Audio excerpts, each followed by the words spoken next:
کس نے دیکھا سورج کو واپس پلٹاتے ہوئے؟ ہم نے ابو جہل کی ہاتھوں میں کنکریوں کو کلمہ پڑھتے بھی نہیں دیکھا. ہم نے حدیبیہ کے مقام پر نبی پاک کی مبارک انگلیوں سے فوارے جاری ہوتے بھی نہیں دیکھے. یہ تو صحابہ تھے جو اپنی آنکھوں سے شب و روز معجزات دیکھتے. کبھی شجر سلام کرتے, کبھی حجر سلام کرتے, کبھی جناب اونٹ آ کر سجدہ کرتا, نبی پاک سے جناب کبھی جانور کلام کرتے. صبح و شام صحابہ یہ معجزات دیکھتے. ہم فقط سن رہے ہیں, سننے میں اتنا لطف آتا ہے, دیکھنے کا عالم کیا ہوگا. ہر کوئی فدا ہے بن دیکھے, دیدار کا عالم کیا ہوگا. مگر اے عاشقان رسول, مدنی چینل کے ناظرین, سب سے بڑا جو معجزہ ہے وہ ہمارے درمیان ہے. جی ہاں, وہ تو ہم دیکھ سکتے ہیں نا, ہم اسے تو محسوس کر سکتے ہیں, اس کی برکتیں تو لوٹ سکتے ہیں. قرآن کا اعجاز دیکھو, آج بھی 1400 سال سے زیادہ عرصہ گزر گیا ہے, زبر زیر پیش کا فرق نہیں آ سکتا. رب نے اپنی حفاظت, اپنی کتاب کی حفاظت کا ذمہ خود لیا ہے. دنیا کی ایک کتاب آپ کو بڑی پسند ہو, بہت پڑھاکو آدمی کوئی ہو کہ مجھے کتاب بڑی پسند ہے, کتنی بار پڑھو گے؟ 2 بار, 4 بار, 5 بار, 6 بار. پھر آپ کہو گے یار بہت پڑھ لیا, بور ہو گیا, لائبریری میں رکھ دو. قرآن کا اعجاز یہ ہے, 1000 بار پڑھو, ہر بار نیا لطف دیتا ہے. قرآن سے جی نہیں بھرتا, قرآن سے دل نہیں اکتاتا. ارے بندے کو عربی نہ آئے, صحیح قرآن پڑھنے والا مل جائے, قاری پڑھتا رہے, بندہ رونا شروع کر دیتا. یہ وہ چاشنی ہے, یہ وہ نور ہے, یہ وہ رکت ہے جو قرآن اپنا اعجاز آج بھی دکھاتا ہے. یہ پیارے آقا کا معجزہ آج بھی میں اور آپ اپنی آنکھوں سے دیکھ سکتے ہیں. 5-6 سال کا بچہ ہوتا ہے, اپنے گھر کی زبان سیدھی بولنا نہیں آتی, مگر پورا قرآن اسے زبانی یاد ہو جاتا ہے. یہ قرآن کا کمال نہیں تو کیا ہے, ہمارے سامنے ہے. اور کتنے فضائل ہیں قرآن کے, کتنی حدیثیں ہیں قرآن کی جناب فضائل کے اندر, مگر آج ہمارے پاس قرآن پڑھنے کا ٹائم نہیں ہے. اے میلاد منانے والوں, نبی پاک سے محبت کرنے والوں, مجھے بتائیے کہ پیارے آقا کا یہ معجزہ, یہ رب کا کلام ہمارے درمیان ہے, مگر ہم میں سے کون قرآن پڑھتا ہے؟ اور قرآن اگر پڑھے نا اور اس کو سمجھیں بھی, اللہ اکبر, ایسے ایسے واقعات ہیں, ایسی ایسی اس کی سبحان اللہ آیتیں ہیں. اگر انڈرسٹینڈ کرنا شروع کریں تو بندے کا ایمان تازہ ہو جاتا ہے کہ رب نے کیا کیا ہمارے لیے ارشادات فرمائے ہیں. مگر آج صبح اٹھ کے نیوز پیپر پڑھنے کا ٹائم ہے, رات سوتے ہوئے خبریں دیکھنے کا ٹائم ہے, موبائل فون کے سارے میسج پڑھیں گے, جتنے واٹس ایپ ہیں سارے چیک کریں گے, مگر پورے دن میں قرآن نہیں پڑھیں گے. بتائیے یہ کیسی نبی پاک سے محبت ہے؟ قرآن سے دور رہ کر زندگی اچھی نہیں. میں آپ کو انشاءاللہ حدیثیں سناؤں گا کہ جس نبی علیہ الصلوۃ والسلام کا میلاد منانے جمع ہوئے ہیں, ارے میلادی جو ہے وہ قاری بھی ہونا چاہیے, اس کو قرآن بھی صحیح پڑھنا آنا چاہیے, اور قرآن سے اس کی پکی دوستی بھی ہونی چاہیے. کہ جس نبی کا میلاد بنایا, میرے آقا پر قرآن نازل ہوا, ان کے سینہ اطہر کو اللہ نے ایسی طاقت دی, کیونکہ قرآن خود فرماتا ہے ہم قرآن کو کسی پہاڑ پر اتارتے, خوف الہی سے وہ ریزہ ریزہ ہو جاتا. اللہ تبارک و تعالی نے قلب مصطفیٰ کو یہ طاقت عطا فرمائی کہ ان کے سینے پر قرآن نازل ہوا. جس نبی سے تمہیں محبت ہے انہوں نے یہ تحفہ ہمیں دیا ہے. مگر آج سب کے گھر میں قرآن ہے. ہاں قرآن بالکل جب نیا گھر لیا اسی وقت لے لیا, مگر وہ کیا صرف جلدان میں رپیٹ کر رکھنے کے لیے لیا؟ جیسے ہی دکان لی بندہ پہلے کہتا ہے قرآن شریف رکھو بھائی. قرآن شریف رکھو کی جگہ قرآن شریف پڑھو نہیں ہو سکتا؟ ہماری روٹین کے اندر قرآن پڑھنا کیوں نہیں ہے؟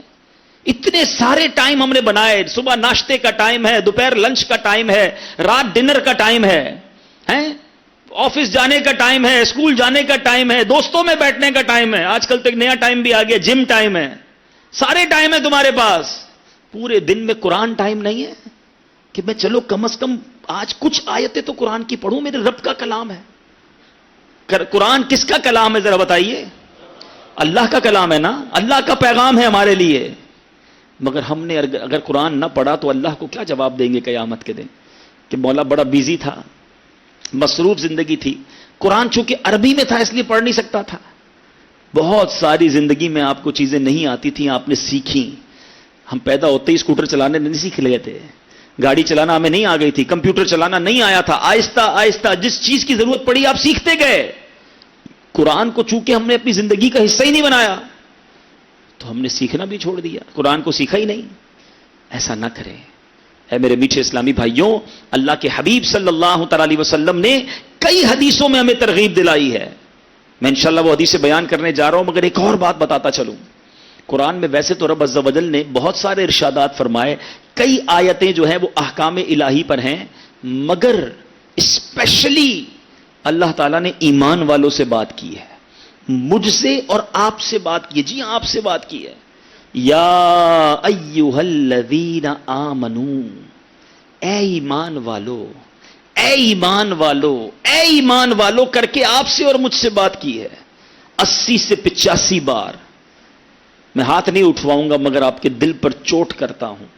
کیا آپ نے وہ 80 مقامات پڑھ لیے ہیں کہ اللہ نے مجھ سے کیا فرمایا ڈائریکٹلی؟ قیامت کے دن یہ کہو گے کہ مولا قرآن ملا تو تھا، پڑھنے کا ٹائم نہیں ملا. اللہ کا کلام، اللہ کا پیغام بھی نہیں سنا.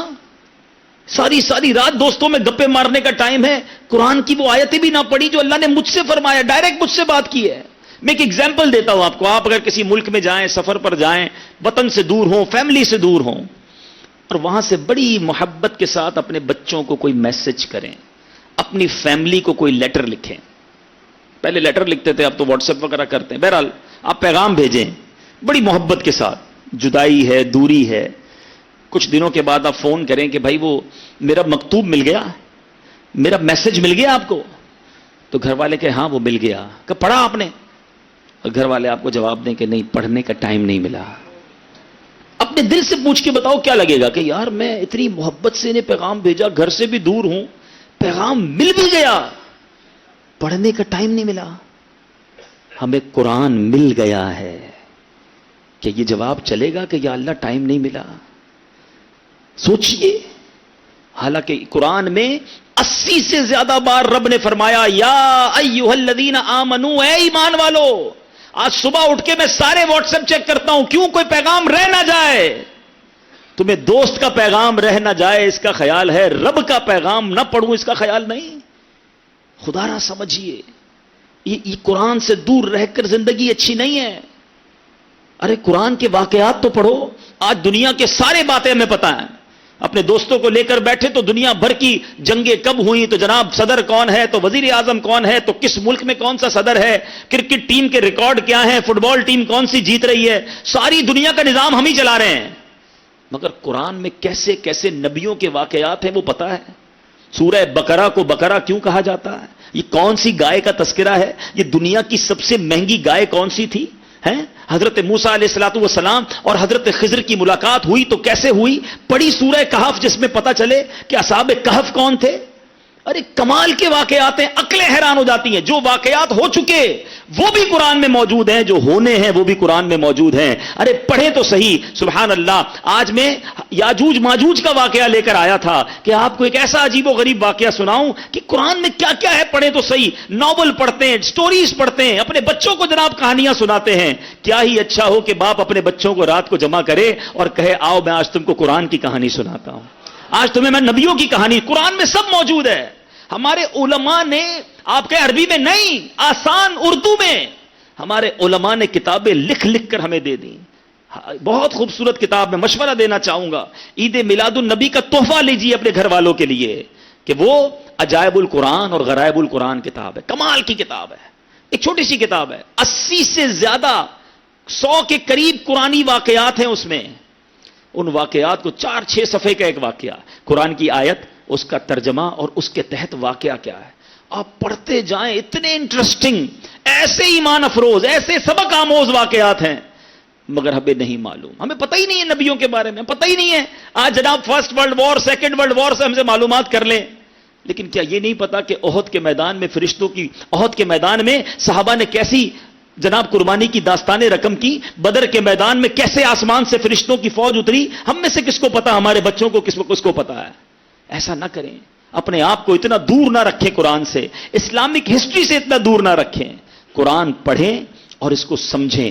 الحمدللہ آپ کی دعوت اسلامی نے مزید آسان کر دیا نا، کہ قرآن پاک کا ترجمہ تو سبحان اللہ عاشقوں کے امام اہل سنت نے کنز الایمان ہمیں عطا فرمایا. اس کے ساتھ الحمدللہ دعوت اسلامی نے مزید اس کے لیے آسانی یہ کر دی کہ ہمارے مکتبۃ المدینہ نے تفسیر قرآن صراط الجنان جاری کر دی. 10 جلدوں پر آسان اردو میں، بلکہ کنز الایمان شریف بھی پرانی اردو میں تھا، اس ترجمے کو بھی آسان کر کے شائع کر دیا. اب بھی ہم نہ پڑھیں. اب آپ کہیں 10 جلدیں خریدنے کے لیے تو 3-4 ہزار روپے چاہیے گے. چلو بھائی پیسے خرچ نہیں کرنے نہ کرو. دعوت اسلامی نے یہ تفسیر اپنی ویب سائٹ پر رکھ دی ہے, فری میں اس کو ڈاؤن لوڈ کر لو, کوئی پیسے نہیں لگیں گے. ڈاؤن لوڈ کر کے پڑھے تو صحیح نا. ہر چیز ڈاؤن لوڈ ہو جاتی ہے ہمارے موبائل میں. 50 گیمیں موبائل میں ہیں تمہارے. نہیں ہے تو قرآن نہیں ہے, تفسیر قرآن نہیں. روز ایک صفحہ پڑھ لو یار کہ اللہ نے کیا فرمایا ہے. مرنے سے پہلے ایک بار تو میں پورا قرآن پڑھ لوں کہ میرے رب نے کیا فرمایا قرآن میں. اتنا ٹائم بھی نہیں ہمارے پاس. سوچئے یہ پیارے آقا علیہ الصلوۃ والسلام سے کیسی محبت ہے کہ جس نبی کے میلاد کو ہم دھوم دھام سے مناتے ہیں, اس نبی پر جو قرآن نازل ہوا, ہمارے لیے نازل ہوا, ہم اس کو نہیں پڑھتے. پڑھنا بھی نہیں آتا, یہ الگ مسئلہ ہے کہ جو ایک تو پڑھتے نہیں, جو پڑھتے ہیں کیا صحیح پڑھتے ہیں. حالانکہ فضائل کیسے ہیں سبحان اللہ. نبی پاک علیہ الصلوۃ والسلام فرماتے پہلے قرآن کی آیت سنو, یہ قرآن شفا بھی ہے, رحمت بھی ہے. اللہ قرآن میں فرماتا ہے وَنُنَزِّلُ مِنَ الْقُرْآنِ مَا هُوَ شِفَاءٌ وَرَحْمَةٌ لِّلْمُؤْمِنِينَ. ترجمہ کنز الایمان, اور ہم قرآن میں اتارتے ہیں وہ چیز جو ایمان والوں کے لیے شفا اور رحمت ہے. پیارے آقا علیہ الصلوۃ والسلام فرماتے ہیں کہ قرآن پڑھا کرو کیونکہ یہ قیامت کے دن اپنے پڑھنے والوں کی شفاعت کرے گا. جو پڑھے گا اس کی شفاعت کرے گا نا. جس نے دیکھا ہی نہیں ہوگا قرآن, ہاتھ بھی نہیں لگاتے قرآن کو, کیسے شفاعت کرے گا قرآن. سبحان اللہ. سنو نبی پاک علیہ الصلوۃ والسلام کیا فرماتے ہیں. اے وہ خوش نصیبوں جن کے بچے قرآن پڑھتے ہیں, جن کے بچے حافظ قرآن ہیں, جو اپنے بچوں کو قرآن تسلسل سے پڑھاتے ہیں. پیارے آقا علیہ الصلوۃ والسلام نے فرمایا جس نے قرآن پڑھا اور اسے سیکھا اور اس پر عمل کیا, اس کے والدین کو قیامت کے دن نور کا ایک ایسا تاج پہنایا جائے گا جس کی چمک سورج کی طرح ہوگی. اس کے والدین کو 2 حلے پہنائے جائیں گے, جنتی لباس پہنائے جائیں گے. ان کی قیمت کیا ہوگی؟ آقا فرماتے ہیں جن کی قیمت یہ دنیا ادا نہیں کر سکتی, ساری دنیا مل کے ادا نہیں کر سکتی. تو وہ پوچھیں گے ہمیں یہ لباس کیوں پہنائے گئے, اتنی عزت ہمیں یہ لباس کیوں پہنائے گئے. نبی پاک فرماتے ہیں ان سے کہا جائے گا تمہارے بچوں کے قرآن تھامنے کے سبب ہیں. کسی پی ایچ ڈی ہولڈر, کسی ڈاکٹر, کسی انجینئر, کسی جناب ماسٹرز بیچلرز کی کوئی ایسی حدیث سنی ہے کہ جس کے بیٹے کے پاس اتنی بڑی ڈگری ہوگی اس کے باپ کو جنتی لباس پہنایا جائے گا؟ خوش نصیب ہے وہ جو اپنے بچوں کو قرآن پڑھاتے ہیں. میرے بیچ اسلامی بھائیوں, میرا اور آپ کا بیٹا جو ہے نا یا بچی اولاد جو ہے, مرنے کے بعد ہمارے قرآن اسے آتا ہوگا تو ایصال ثواب کریں گے نا. تو سکھائیں اپنے بچوں کو قرآن, پڑھائیں اپنے بچوں کو قرآن, خود بھی سیکھیں اور دوسروں کو سکھائیں. مگر بدقسمتی سے آج ہم قرآن سے بہت دور ہیں. بچہ انگریزی بڑی اچھی بولے, کوئی یہاں یہ نہ سمجھے کہ بھائی دعوت اسلامی والے تعلیم کے خلاف ہیں. نہیں, اگر شرعی تقاضوں کے مطابق شریعت کی باؤنڈری میں رہ کر آپ تعلیم حاصل کرتے کیجئے. مگر یہ کیسی تعلیم ہے کہ دنیاوی تعلیم حاصل کروں اور قرآن بھی نہ آئے, دین سے بھی دور ہو جاؤں, ساری دنیا کے سائنٹسٹ کے نام یاد ہوں, صحابہ کے نام ہی نہ پتا ہوں. یہ ترقی تو نہیں ہے نا. اپنا کلچر, اپنا دین, اپنا ایمان تو نہ ہم چھوڑ دیں. تو خدارا اپنے آپ کو قرآن سے اٹیچ رکھیں, سنتے جائیں اور ایمان تازہ کرتے جائیں. نبی پاک علیہ الصلوۃ والسلام نے فرمایا, حدیث پاک سنو, پیارے آقا علیہ الصلوۃ والسلام فرماتے ہیں بے شک لوگوں میں سے کچھ اللہ والے ہیں. ہم تو ہر کسی کو اللہ والا بنا دیتے ہیں نا. سنو, پیارے آقا نے کس کو اللہ والا فرمایا؟ تو صحابہ نے عرض کی یا رسول اللہ وہ کون لوگ ہیں اللہ والے؟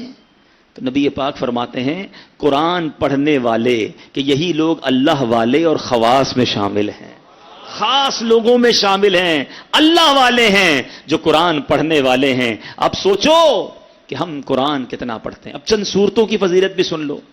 بندہ کہ یار پورا قرآن پڑھنے میں تو ٹائم لگے گا, پورا ہی پڑھنا ہے, لیکن جب جب موقع ملے تو میں کچھ آپ کو خاص صورتیں بتا دیتا ہوں جس کی برکتیں سنتے جاؤ. پیارے آقا علیہ الصلوۃ والسلام فرماتے ہیں اپنے گھروں کو قبرستان مت بناؤ, بے شک جس گھر میں سورہ بقرہ پڑھی جاتی ہے شیطان اس گھر سے بھاگ جاتا ہے. جب جب 2.5 پارے ہیں, 2.25 پارے ہیں, اگر صحیح پڑھنا ہے تو 1 گھنٹے میں ہو جاتی ہے سورہ بقرہ. 1 گھنٹہ نہیں ہے, شیطان بھاگ جائے, برکتیں آ جائیں گی نا. جس گھر میں شیطان ہوگا کدھر سے برکتیں آنی ہیں؟ تو سورہ بقرہ اپنے گھر میں پڑھیں. جب جب مہینے میں 1 بار پڑھ لیں, روز کا آدھا پارہ پڑھیں تو 4 دن میں 5 دن میں سورہ بقرہ ختم ہو جائے گی. پڑھنے والے تو بنے نا. سنیے سورہ کہف کی کیا فضیلت ہے. پیارے آقا علیہ الصلوۃ والسلام فرماتے ہیں جو سورہ کہف کی پہلی 10 آیتیں یاد کر لے دجال سے محفوظ رہے گا. صرف 10 آیتیں. ایک اور جگہ نبی پاک نے فرمایا جو سورہ کہف کی آخری 10 آیتیں یاد کر لے دجال سے محفوظ رہے گا. اور سبحان اللہ, اب جمعے کے دن سورہ کہف پڑھیں, اس کی الگ فضیلت ہے. سورہ یاسین کثرت سے پڑھا کریں. پیارے آقا فرماتے ہیں بے شک ہر چیز کا دل ہے اور قرآن کا دل سورہ یاسین ہے. جو ایک مرتبہ سورہ یاسین پڑھے گا اس کے لیے 10 مرتبہ قرآن پڑھنے کا ثواب لکھا جائے گا. اللہ کی رحمت تو دیکھو, سورہ یاسین 12-10 منٹ میں پوری ہو جاتی ہے. 10 قرآن کا ثواب. ہم سے گھنٹوں ٹی وی دکھوا لو, ہم سے گھنٹوں فون پہ بات کروا لو, 10 منٹ سورہ یاسین کے لیے ٹائم نہیں نکلتا. کتنی دوری ہے قرآن سے, سوچئے. سورہ دخان یہ بھی تقریباً 3 صفوں کی سورت ہے, بہت جلدی پوری ہو جاتی ہے. فضیلت سنو, پیارے آقا علیہ الصلوۃ والسلام نے فرمایا, ترمذی کی حدیث, جو کسی رات میں سورہ دخان پڑھے گا تو صبح ہونے تک 70,000 فرشتے اس کے لیے دعائے مغفرت کرتے رہیں گے. ہم ایک امام صاحب سے دعا کرا کے بڑے خوش ہوتے ہیں, یار فلاں مولانا صاحب آئے تھے, میں نے ان سے دعا کرائی. بڑی اچھی بات ہے, بزرگوں سے کرانی چاہیے.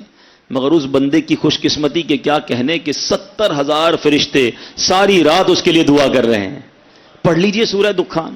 کتنی دیر لگتی ہے سورہ دخان پڑھنے میں؟ سبحان اللہ. سورہ ملک یہ مدنی انعام بھی ہے. روزانہ رات کو جو سورہ ملک پڑھتے ہیں انہیں مبارک ہو. دعوت اسلامی کے مدرسۃ المدینہ بالغان میں بھی پڑھ کر سنائی جاتی ہے. نبی پاک علیہ الصلوۃ والسلام نے فرمایا بے شک قرآن میں 30 آیتوں پر مشتمل ایک سورت ہے جو اپنے قاری کے لیے شفاعت کرتی رہے گی یہاں تک کہ اس کی مغفرت کر دی جائے گی. یہ تبارک الذی بیدہ الملک ہے. 30 آیتوں والی سورت ہے.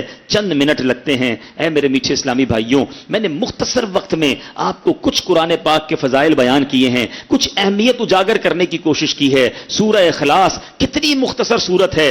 اللہ کی رحمت دیکھو ہم پر کتنا برسنا چاہتی ہے. پیارے آقا علیہ الصلوۃ والسلام نے فرمایا, مسلم شریف کی حدیث ہے, آقا فرماتے تم میں سے کوئی شخص رات میں تہائی قرآن کیوں نہیں پڑھتا, 1/3 قرآن کیوں نہیں پڑھتا؟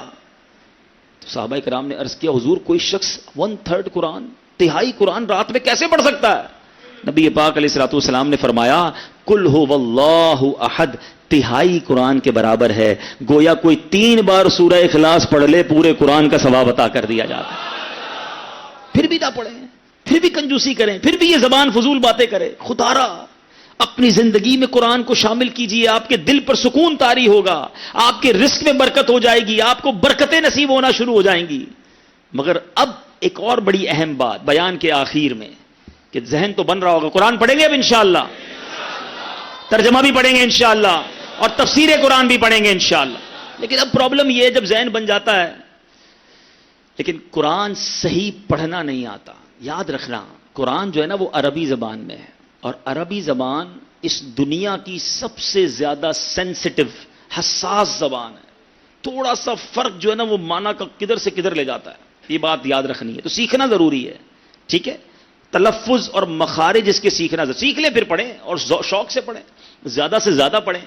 لیکن بغیر صحیح پڑھے قرآن پڑھنا, بغیر سیکھے, یہ اچھی بات نہیں. سیکھنا ضروری ہے. اچھا بندہ کہ یار مجھے آتا ہی نہیں, میں پڑھتا بھی نہیں, یہ تو ڈبل نقصان ہو گیا نا. سیکھنے والوں میں شامل ہو جاؤ. خیرکم من تعلم القرآن وعلمہ, آقا فرماتے تم میں بہترین وہ ہے جو قرآن سیکھے اور دوسروں کو سکھائے. سیکھنے والوں میں تو بن جائے نا. تو اب سیکھتے بھی نہیں ہیں, اور اس کو سمجھیے کہ کتنا سینسٹیو ہے. یعنی زبر اور زیر کے فرق سے کتنا معنی فرق ہو جاتا ہے. قرآن پاک میں ہم روزانہ پڑھتے ہیں الحمدللہ رب العالمین الرحمن الرحیم مالک یوم الدین ایاک نعبد و ایاک نستعین اہدنا الصراط المستقیم صراط الذین انعمت علیہم. انعمت علیہم کے معنی کیا ہے؟ جن پر تو نے احسان کیا. میں ایسے راستے پر چلا جن پر تو نے احسان کیا. اگر کوئی شخص پڑھے انعمت علیہم, انعمت علیہم کی جگہ صرف زبر کی جگہ پیش پڑھ دے انعمت علیہم, معنی بن جائیں گے جن پر میں نے احسان کیا. یعنی آپ سوچیں معنی کدھر کا کدھر ہو گیا زبر اور پیش کے فرق سے.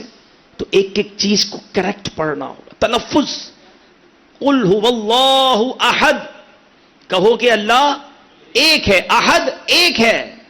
لیکن اگر احد کی جگہ کوئی پڑھتا ہے احد, ہا کی جگہ ہا, بہت تھوڑا سا ہی فرق کان کو تو محسوس ہوتا ہے نا, مگر معنی یہ ہو جائے گا بزدل ہے. جو اللہ کے لیے لفظ استعمال کرے اس کی تلاوت اس کو فائدہ دے گی. روایتوں کا مضمون ہے کہ کچھ قرآن پڑھنے والے ایسے ہیں جن پر قرآن خود لعنت کرتا ہے. تو قرآن ضرور پڑھنا ہے مگر صحیح پڑھنا ہے. اب آپ سوچ رہے ہوں گے جناب ایک طرف تو قرآن پڑھنے کا شوق بھی دلایا, دوسری طرف ڈرا بھی دیا کہ قرآن صحیح پڑھنا ہے, تو ہم اب کہاں سیکھیں؟ داڑیاں سفید ہو گئیں, بال سفید ہو گئے, کہ اب مدرسے بچوں کے ساتھ جائیں؟ گھبرائیے نہیں, آپ پہلے نیت کر لیں کہ مجھے قرآن سیکھنا ہے. انشاءاللہ سولوشن آپ کو میں دوں گا, طریقہ انشاءاللہ دعوت اسلامی آپ کو بتائے گی. آج یہ نیت کر لو کہ قرآن سیکھنا بھی ہے اور پڑھنا بھی ہے انشاءاللہ. قرآن سے سچی محبت کرنی ہے انشاءاللہ. نہیں جناب, پیچھے والے تو انشاءاللہ بھی نہیں کہہ رہے, سب پڑھیں گے انشاءاللہ. آپ کی دعوت اسلامی کا کمال ہی یہی ہے, ہمیں اگر کوئی مسئلہ ہوتا ہے تو وہ ہائی لائٹ بھی کیا جاتا ہے, بتایا بھی جاتا ہے, ساتھ حل بھی دیا جاتا ہے. صرف بیماری کی تشخیص کر کے چھوڑ نہیں دیا جاتا, علاج بھی بتایا جاتا ہے.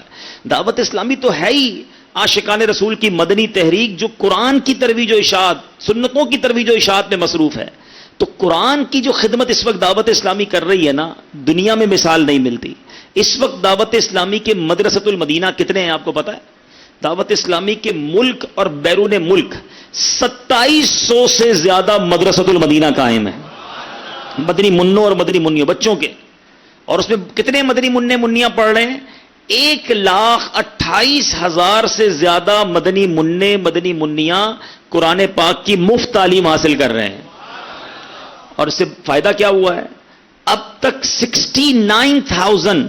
69,000 حافظ قرآن بن چکے ہیں, اور 2 لاکھ کے قریب مدنی منع مدنی منیوں نے ناظرہ قرآن پاک ختم کر لیا ہے. آپ ذرا غور کریں, اتنی بڑی قرآن پاک کی گویا قرآن سکھانے کی فیکٹری ہے, جس میں حافظ بھی بن رہے ہیں, قاری بھی بن رہے ہیں. اچھا, اب یہ تو ہو گیا مدنی منوں کے لیے, مدنی منیوں کے لیے. آپ کے ہم تو بڑے ہو گئے, اب کدھر جائیں؟ آپ بھی نہ گھبرائیں. دعوت اسلامی نے تقریباً پاکستان اور بیرون ملک ہر عاشقان رسول کی مسجد میں رات کے وقت میں, کہیں صبح کے وقت میں, بڑوں کے لیے جس کو ہم مدرسۃ المدینہ بالغان کہتے ہیں وہ شروع کیے, جس میں بچوں کو نہیں بلایا جاتا, منع نہیں ہوتے, بڑے آتے ہیں, آدھا گھنٹہ دیں, 15 منٹ دیں, 20 منٹ دیں, اپنے مخارج ٹھیک کریں. سب سے پہلے تو اپنی نماز ٹھیک کر لیں. دیکھیں نماز میں جو قرآن پڑھ رہے ہیں نا, وہ تو پہلے ٹھیک ہو جائے. دیکھیے اس کی احتیاط کتنی ہے, تھوڑا انڈرسٹینڈ کیجئے گا. تلفظ کی احتیاط بڑی لازمی ہے. سبحان ربی العظیم, یہ ہم رکوع میں پڑھتے ہیں نا, علماء کہتے ہیں اگر کوئی عظیم صحیح نہیں پڑھ سکتا نا تو وہ غلط نہ پڑھے, سبحان ربی الکریم پڑھ لے. یعنی غلط تلفظ کے ساتھ نہیں پڑھنا ہے, اتنی اس کی امپورٹنس ہے.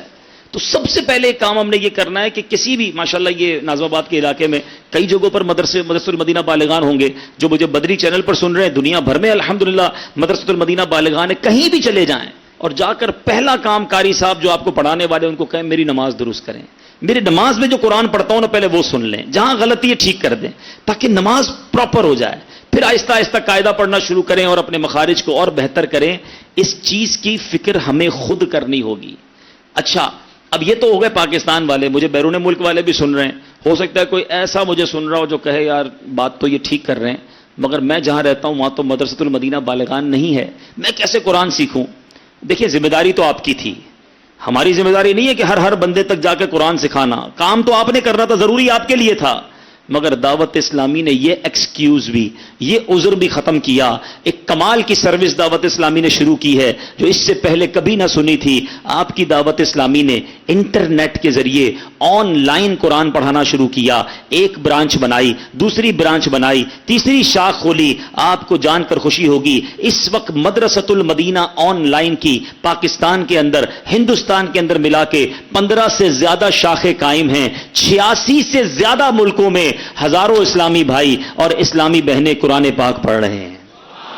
اب آپ دنیا میں کہیں بھی ہیں, اپنے مطلب کے ٹائم کے مطابق انٹرنیٹ کے ذریعے آپ کو یہاں سے قرآن پڑھایا جائے گا. اسلامی بھائیوں کو اسلامی بھائی پڑھائیں گے, اسلامی بہنوں کو اسلامی بہنیں پڑھائیں گی. مدنی منع ہوں آپ کے گھر میں, مدنی منیاں ہوں, واقعی اگر آپ قرآن پڑھنا چاہتے ہیں دعوت اسلامی .net ہماری ویب سائٹ پر جائیں, وہاں جا کر مدرسہ آن لائن پر کلک کریں, اپنے مطلب کا کورس ڈھونڈیے. صرف قرآن نہیں پڑھایا جائے گا, اگر آپ قرآن پڑھ چکے ہیں آپ چاہیں تو حدیث پڑھ لیجئے, آپ چاہیں تو فقہ پڑھ لیجئے, آپ درس نظامی آن لائن کرنا چاہتے ہیں آپ آپ کی دعوت اسلامی نے وہ فیسلٹی بھی دی ہے. 25 سے زیادہ اس وقت آن لائن کورسز موجود ہیں. پہلے ہم پاکستان والوں کو داخلہ نہیں دیتے تھے. اب ہے پاکستان میں رہنے والوں تمہیں بھی اجازت ہے. اگر آپ سمجھتے ہیں میں کاروبار سے لیٹ گھر آتا ہوں, مدرسہ مسجد میں ختم ہو جاتا ہے, میری جاب سے لیٹ آتا ہوں, میرے بچے اسکول اور ٹیوشن جاتے ہیں, پھر ٹائم نہیں بچتا, آپ کے پاس جو ٹائم ہے, عجیب بات کرنے جا رہا ہوں, رات 1 بجے بھی قرآن پڑھنا چاہو گے, آن لائن قاری صاحب آ کر آپ کو رات 1 بجے بھی قرآن پڑھائیں گے.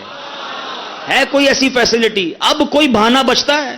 راؤنڈ کلاک, سارے 12 گھنٹے میں, پورے دن میں جو ٹائم آپ قرآن پڑھنا چاہتے ہیں آن لائن اپلیکیشن فل کیجئے. ہم نے مدرسے ہی ایسے بنائے ہیں جو سارا دن اور ساری رات چلتے ہیں. کبھی امریکہ میں صبح ہوتی ہے, کبھی یو کے میں دوپہر ہوتی ہے, ہم ہر وقت الحمدللہ آن لائن ہو کر پڑھا رہے ہیں. پھر بھی اگر ہم قرآن نہ پڑھیں تو یہ ہماری سستی ہے. تو اے میرے پیچھے اسلامی بھائیوں, اب ان تمام باتوں کو سن کر دعوت اسلامی سے بھی پیار بڑھ جاتا ہے, دعوت اسلامی سے محبت اور بڑھ جاتی ہے کہ اللہ نے کتنی بڑی نعمت ہمیں دی ہے کہ جو اس طرح دین کی خدمت دنیا بھر میں کر رہی ہے. تو آؤ پہلے نیت تو یہ کر لیں کہ دعوت اسلامی کے مدنی ماحول سے وابستہ ہو کر مدرسۃ المدینہ بالغان میں شرکت کر کے اپنے مخارج اور قرآن پاک کی تلاوت درست کریں گے, اور روزانہ تلاوت قرآن کریں گے, پابندی کے ساتھ نماز بھی پڑھیں گے, اور آج کے بعد ہماری کوئی نماز قضا نہیں ہوگی. اور اب آخر بات, اب اتنی ساری باتیں میں نے دعوت اسلامی کے بارے میں بتائیں, یہ تو ایک یا دو شعبے ہی بتائے نا. دعوت اسلامی کے 100 سے زیادہ شعبہ جات ہیں. جتنا کام بڑھتا جا رہا ہے نا دنیا میں, پتہ کیا ہوتا ہے, کسی کاروباری کا کام بڑھے نا, چھوٹی سی دکان تھی اب فیکٹری بڑھ گئی, اس کی آمدنی بڑھ جاتی ہے, دوسری فیکٹری لگاتا ہے اور پیسے بڑھ جاتے ہیں, تیسرا کام کھولتا ہے مزید پیسے بڑھ جاتے ہیں. جتنا کاروبار لوگوں کا بڑھتا ہے ان کی اتنی آمدنی بڑھتی ہے.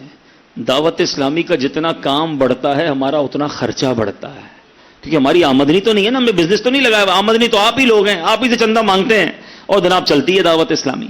تو اب اس قرآن کے خدمت گاروں میں آپ بھی شامل ہو سکتے ہیں, قرآن کے اس عظیم کام میں آپ بھی حصہ ملا سکتے ہیں. جی نہیں چاہتا کہ یار 69,000 حافظ قرآن بن گئے, 2 لاکھ بچوں نے ناظرہ قرآن پڑھ لیا, اس طرح آن لائن مدرسے چل رہے ہیں. یہ جناب 500 سے زیادہ آپ کو بتاتا چلوں کہ ماشاءاللہ علماء بیٹھے ہیں, ان سے پوچھیں ایک دارالعلوم چلانا کتنا مشکل ہے, کھلانا پلانا, تنخواہیں, بہت سارے یوٹیلیٹی کے بل. اللہ کی رحمت سے دعوت اسلامی 526 کے قریب دارالعلوم یعنی جامعۃ المدینہ چلا رہی ہے. ملک اور بیرون ملک 42,000 سے زیادہ اسلامی بھائی اسلامی مہینے درس نظامی کر رہے ہیں. تو جی نہیں چاہتا یار ان نیکیوں میں ہم بھی حصہ ملا لیں. ہم عالم کتنے جو علماء بنے یہاں پر, کتنے جو حافظ قرآن بنے, ہم بن نہیں سکے, جو بن رہے ہیں ان کو سپورٹ تو کر سکتے ہیں. تو 17 دسمبر یاد رکھنی ہے, 17 دسمبر کو انشاءاللہ دعوت اسلامی مدنی عطیات مہم کرنے جا رہی ہے, اور اس میں ٹیلی تھون میں ہمارا نعرہ یہ ہے, ہماری اپیل یہ ہے, گزارش یہ ہے کہ ہر عاشق رسول, ہر دعوت اسلامی سے محبت کرنے والا کم از کم 1 یونٹ اس میں حصہ ضرور ملا ہے, اور 1 یونٹ فقط 10,000 روپے کا ہے. جو پاکستان میں سن رہے ہیں وہ 10,000 روپے کا یونٹ ہے, جو بیرون ملک میں سن رہے ہیں وہ اپنی جو بھی کرنسی ہے اس کے مطابق یونٹ بنا لیں. صرف یہ بتانا چاہتا ہوں کہ ان 2 شعبہ جات پر, مدرسۃ المدینہ اور جامعۃ المدینہ پر, دعوت اسلامی کا سالانہ خرچ 200 کروڑ روپے سے زیادہ ہے. اتنا بڑا نیٹ ورک بھی تو آپ نے سنا نا, لاکھوں لاکھ بچے پڑھ رہے ہیں, اتنے سارے مدرسے ہیں. تو میں امید کرتا ہوں اگر ہم, ویسے پیسے بہت زیادہ ہیں لیکن سارے دعوت اسلامی والے کوشش کریں, سب اسلامی بھائی اور اسلامی بہنیں حصہ ملائیں, تو انشاءاللہ ہم اپنی مدنی عطیات مہم میں ایک اچھی رقم جمع کرنے میں کامیاب ہو جائیں گے. تو میں امید رکھوں کہ انشاءاللہ ناظم آباد والے بھی, اس اجتماع میں آنے والے بھی, اور مدنی چینل کے ناظرین اپنی دعوت اسلامی کے ساتھ پریکٹیکلی بھی شامل ہوں گے اور مدنی عطیات کے ذریعے بھی شامل ہوں گے. اللہ تعالی ہم سب کو عمل کرنے کی توفیق عطا فرمائے. صلو علی الحبیب صلی اللہ تعالی علی محمد صلی اللہ علیہ وسلم. میرے میٹھے اور پیارے اسلامی بھائیوں, جہاں ہم نے بے شمار مدنی پھول سنے, وہیں ایک اور مدنی پھول آپ کی جانب بڑھاتا ہوں. اگر توجہ کے ساتھ سن کر اپنے دل کے مدنی گلدستے میں سجا لیں گے تو انشاءاللہ عز و جل ایمان کی حفاظت کا ذہن بھی ملے گا. الحمدللہ اللہ تبارک و تعالی کا ہم پر کروڑا کروڑ احسان ہے کہ اس رب العالمین نے ہمیں مسلمان بنایا. آئیے مل کر رب کا شکر ادا کرتے ہیں, کہیے الحمدللہ رب العالمین. ایز اے مسلمان سب سے قیمتی چیز جو اب ہمارے پاس ہے وہ ہمارا ایمان ہے. زندگی کا یہ دستور ہے, دنیا کا یہ اصول ہے کہ جو چیز جتنی زیادہ قیمتی ہوتی ہے اس کی اتنی زیادہ کیئر کی جاتی ہے، اتنی زیادہ حفاظت کی جاتی ہے میرے میٹھے اور پیارے اسلامی بھائیوں. مگر بدقسمتی کے ساتھ ہم ایمان کی حفاظت کا ذہن نہیں رکھتے. یاد رکھیے گا، علماء بتاتے ہیں کہ زندگی میں جس شخص نے اپنے ایمان کی حفاظت کی فکر نہیں کی، خدشہ ہے کہ موت کے وقت اس کا ایمان چھن لیا جائے. میرے میٹھے اور پیارے اسلامی بھائیوں، ہم نے اپنے ایمان کی حفاظت کی فکر کرنی ہوگی. علماء سے سوال کیا گیا کہ آپ نے ہمیں ڈرا تو دیا، ایمان کی حفاظت کا ذہن تو دیا، اب کوئی حل بھی بتا دیجئے تاکہ ہم اپنے ایمان کو سیکیور کرنے میں، اس کی حفاظت کرنے میں کامیاب ہو جائے. سبحان اللہ، علماء نے بڑا ہی مختصر اور ایک جامع حل بھی بتا دیا کہ ایمان کی حفاظت کا ایک آسان ذریعہ کسی ولی کامل کے ہاتھوں میں ہاتھ دے دینا ہے. جب کسی کی بیعت لینے کا معاملہ آتا ہے تو دنیا اسلام پر جب نظر دوڑائی جاتی ہے، ایک شخصیت، ایک مرد کلندر ہمیں شیخ طریقت، امیر اہل سنت، بانی دعوت اسلامی حضرت علامہ مولانا ابو بلال محمد الیاس عطار قادری رضوی دامت برکاتہم العالیہ کی صورت میں بھی نظر آتا ہے. سبحان اللہ، میرے شیخ طریقت وہ مرد کلندر ہے کہ جن کی کاوشوں سے آج دنیا میں ایک مدنی انقلاب آ گیا. اور سبحان اللہ، جب میرے شیخ طریقت امیر اہل سنت بیعت کرواتے ہیں تو قادری سلسلے میں بیعت کرواتے ہیں، اور قادری سلسلے کے پیشوا پیران پیر دستگیر حضور سیدی غوث اعظم رحمت اللہ تعالی علیہ فرماتے ہیں، میرا کوئی بھی مرید بغیر توبہ کیے نہیں مرے گا. ایک اور مقام پر فرماتے ہیں کہ کل بروز قیامت میں اس وقت تک اپنا قدم جنت میں داخل نہیں کروں گا جب تک اپنے ایک ایک مرید کو داخل جنت نہ کروا دوں. میرے میٹھے اور پیارے اسلامی بھائیوں، اس اجتماع میں آنے والوں، آؤ آج موقع بڑا ہی اچھا ہے. الحمدللہ آج ہم اللہ کے گھر میں بھی موجود ہیں، اور ہماری خوش قسمتی ہے کہ ہمارے درمیان رکن شورا ابو مدنی حاجی عبدالحبیب عطاری بھی جلوہ افروز ہیں. آپ وکیل عطار ہیں، کیوں نہ ان کی موجودگی کا فائدہ اٹھاتے ہوئے ہم ان کے ذریعے شیخ طریقت امیر اہل سنت اور امیر اہل سنت کے ذریعے پیران پیر دستگیر کے مریدوں میں شامل ہو جائیں. الحمدللہ جب میرے شیخ طریقت بیعت کرواتے ہیں تو بیعت سے پہلے توبہ بھی کرواتے ہیں. کتنا پیارا انداز ہے. اور توبہ کرنے والوں کے بارے میں آتا ہے، حدیث پاک کا مفہوم ہے کہ جو گناہوں سے توبہ کرنے والا ایسا ہے گویا اس نے گناہ نہیں کیا.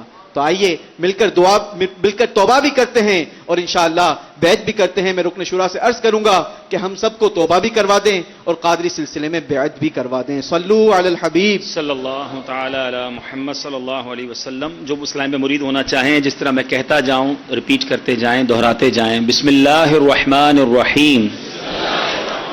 الصلاۃ والسلام علیک یا رسول اللہ وعلی آلک واصحابک یا حبیب اللہ. لا الہ الا اللہ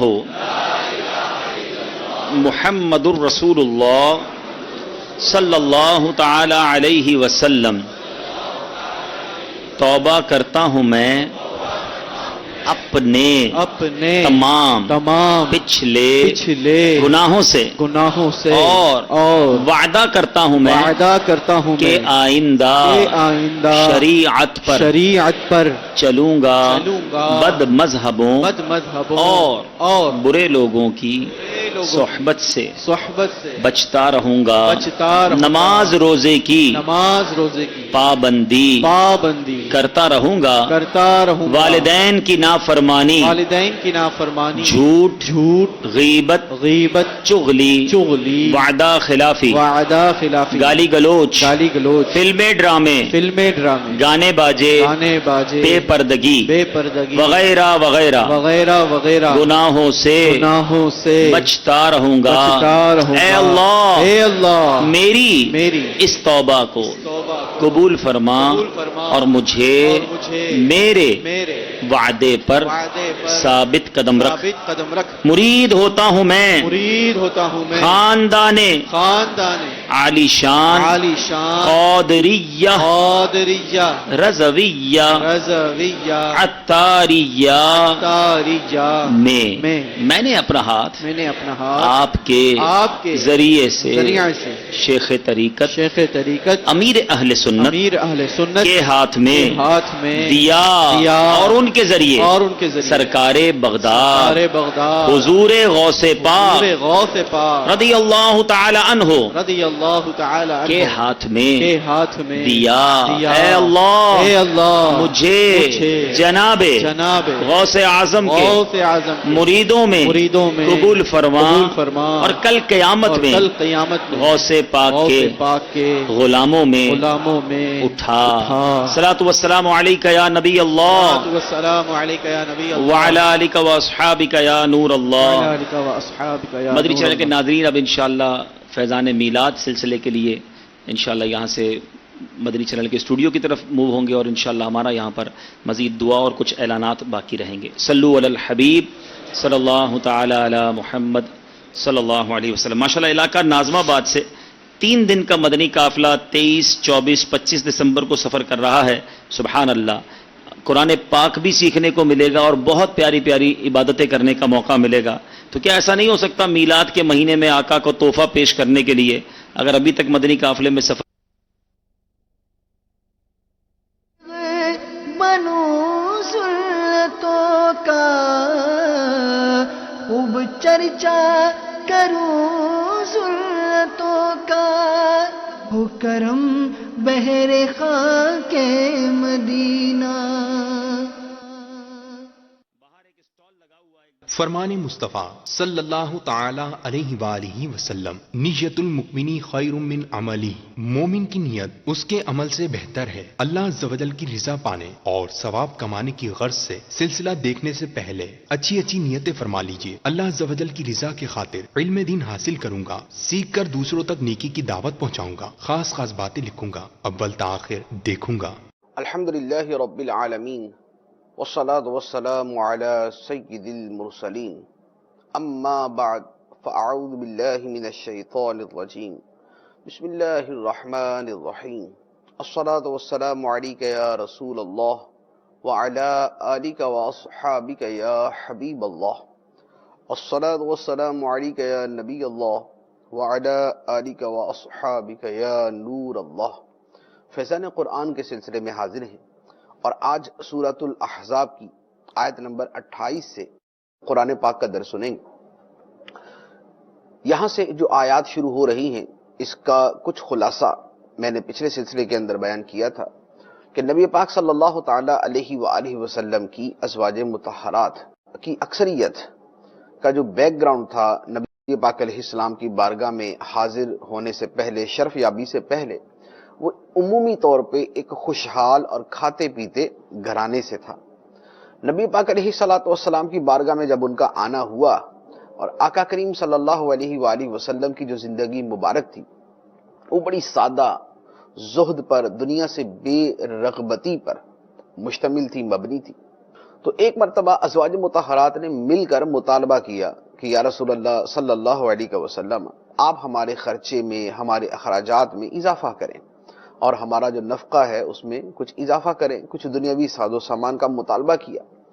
اس پر نبی پاک صلی اللہ تعالی علیہ وآلہ وسلم کو ناپسند ہوا اور آپ کی طبیعت پر گراں گزرا۔ تو اللہ تبارک و تعالی نے یہ آیات مبارکہ نازل فرمائی اور ان کے اندر جو ارشاد فرمایا وہ آیات مبارکہ کا ترجمہ کے بعد میں عرض کرتا ہوں۔ ارشاد فرمایا، بسم اللہ الرحمن الرحیم، یا ایہا النبی قل لازواجک ان کنتن تردن الحیاۃ الدنیا وزینتها فتعالین امتعکن واسرحکن سراحا جمیلا وان کنتن تردن اللہ ورسولہ والدار الآخرہ فإن اللہ اعد للمحسنات منکن اجرا عظیما۔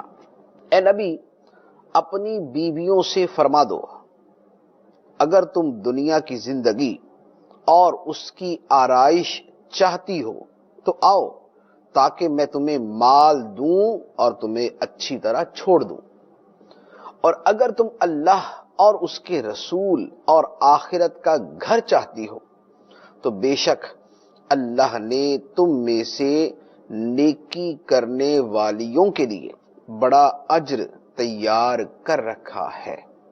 آیت مبارکہ کا خلاصہ یہ ہوا کہ ازواج مطہرات کے مطالبے پر اللہ تبارک و تعالی نے نبی پاک صلی اللہ تعالی علیہ وآلہ وسلم کو واضح طور پر یہ اختیار عطا فرما دیا اور ارشاد فرما دیا کہ ان ازواج سے کہہ دیں کہ اگر تمہیں دنیاوی زندگی چاہیے، مال و اسباب چاہیے، تمہیں اخراجات میں اضافہ چاہیے، تمہیں دنیا کی نعمتیں چاہیے، دنیا کی آسائشیں اور زیب و زینت چاہیے، تو ٹھیک ہے، پھر آؤ میں تمہیں یہ سب دے دیتا ہوں، لیکن سب کو چھوڑ دوں گا، یا جو اس کا مطالبہ کرے گی اسے مال و دولت دے دوں گا اور اسے چھوڑ دوں گا، یعنی اسے طلاق دے دوں گا۔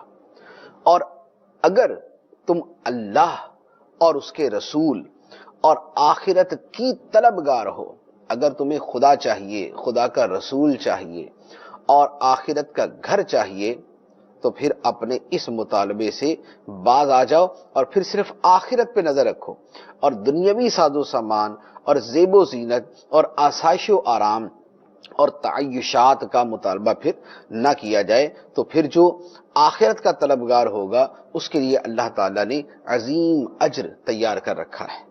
چنانچہ اس آیت مبارکہ پر عمل کرتے ہوئے نبی کریم صلی اللہ تعالی علیہ وآلہ وسلم نے اپنی ازواج مطہرات کو یہی الفاظ ارشاد فرما دیے کہ تمہارا مطالبہ ہے کہ تمہارے خرچے میں اضافہ کیا جائے، تمہاری جو ہے ساز و سامان میں اضافہ کیا جائے، تو اگر تمہیں یہی چاہیے تو ٹھیک ہے، پھر میں تمہیں یہ سب دے دوں گا، لیکن ساتھ میں چھوڑ دوں گا، پھر میرے ساتھ تمہارا نباہ نہیں ہوگا، پھر میرے ساتھ تمہارا رہنا نہیں ہوگا۔ اور اگر تمہیں اللہ کا رسول اور آخرت کا گھر چاہیے تو پھر اپنے ان مطالبوں سے باز آ جاؤ۔ نبی پاک صلی اللہ تعالی علیہ وآلہ وسلم نے یہ ارشاد فرما کے انہیں وقت بھی دیا کہ تم سوچ لو، غور کر لو اس کے اوپر کیا چاہیے، اللہ اور اللہ کا رسول چاہیے یا دنیاوی ساز و سامان چاہیے۔ تو اس پر بالاتفاق تمام کی تمام ازواج مطہرات نے بغیر کسی استثناء کے سب نے یہی عرض کیا، یا رسول اللہ صلی اللہ علیہ وسلم، ہم اللہ کے طلبگار ہیں، ہم آپ کے طلبگار ہیں، ہمیں آپ کی ضرورت ہے، ہمیں آپ چاہیے، ہمیں آخرت چاہیے، دنیا نہیں چاہیے۔ چنانچہ سب اپنے مطالبے سے باز آ گئی اور سب نے اللہ اور اللہ کے رسول کو اختیار کر لیا۔ اب یہاں پر ایک بڑا خوبصورت نقطہ ہے، کئی اعتبار سے یہاں پر چیزیں ہیں کہ مطالبہ تو یہ تھا کہ ہمیں دنیاوی سامان چاہیے، اور اس کے مقابلے میں دوسری طرف کیا تھا؟ نبی پاک صلی اللہ علیہ وآلہ وسلم کا ساتھ تھا۔ اگر دنیاوی سامان چاہیے تو پھر نبی پاک علیہ السلام چھوڑ دیں گے، تو نبی پاک علیہ السلام کا قرب چھوٹ جائے گا اور آپ کی زوجیت سے نکل جائیں گی۔ اور اگر